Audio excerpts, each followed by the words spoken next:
Hey, it's Kevin. Thanks for stopping by. Another No BS social media chat. I saw something about a week and a half ago.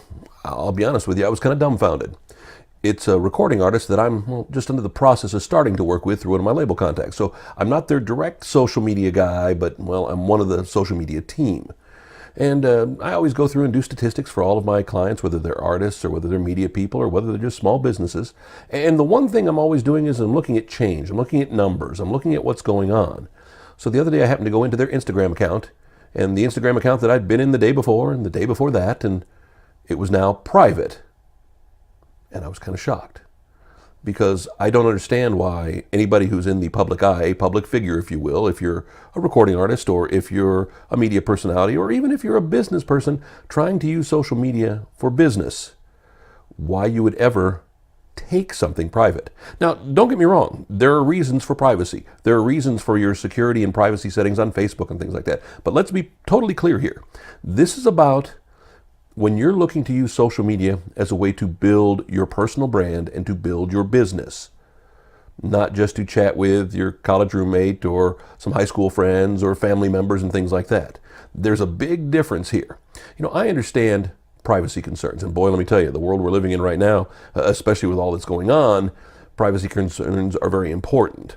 But again, if you're a public figure, if you're somebody who's, let's be honest, out there trying to get people to follow them, to pay attention to them, to engage in their business, to engage them as a human being, whatever it is, I don't understand why you would take something private. Now, it's one thing to start a page private. Let's say you're this recording artist. I'm not going to name them because they've opted to stay this way. So you're going to start a new Instagram page, but you only want it to be, let's say you have a new baby, and you want the family to see the new baby pictures, but you don't want the public to see it. You know what? I get that. I understand from privacy concern.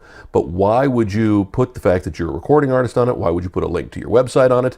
What are you trying to do? Now, I've been told they were trying to stop down on spam. But to me, do you really care? Because I asked them, how much are you really interacting with the fans? I said, well, just from what I've seen in the last couple of weeks, I can tell you're not interacting with the fans at all because you're not consistent on the social media. But more importantly, they went from having a few hundred people that they were following their page down to 60, now down to like 30.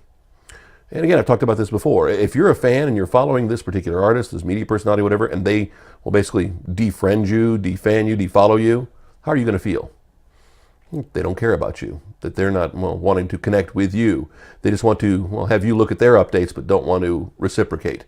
And as I've always said, if you go back to almost every one of these social media updates, the one thing that I think is total BS is not connecting back and forth. You know what? I understand when you're Taylor Swift. I understand when you're Tim McGraw. I understand when you're Lady Gaga. I understand when you're a big, huge celebrity, whether it's a movie star, whatever it is, that you're not going to follow that many people, you're not going to connect. Because really, are you really that connected anyway? At that point, you're thinking it's about you anyway. But when you're just getting started, when you're trying to build a fan base, I'm especially thinking towards the future. Again, I don't care if you're an accountant, a lawyer, a media personality, a recording artist, a movie star, a TV, I don't care what you are. If you want to be a public figure, you need to go both ways. You need to engage on both ends. You need to react on both ends. It's not just about you. You can get away for some people, but trust me, if you stop and start engaging from the start, it's going to make a world of difference. So think about that if you're ever looking to take something private. Again, it's one thing to have an artist fan page or a media fan page on Facebook and have a private profile. Get that. And I understand why you do that, and you should do that.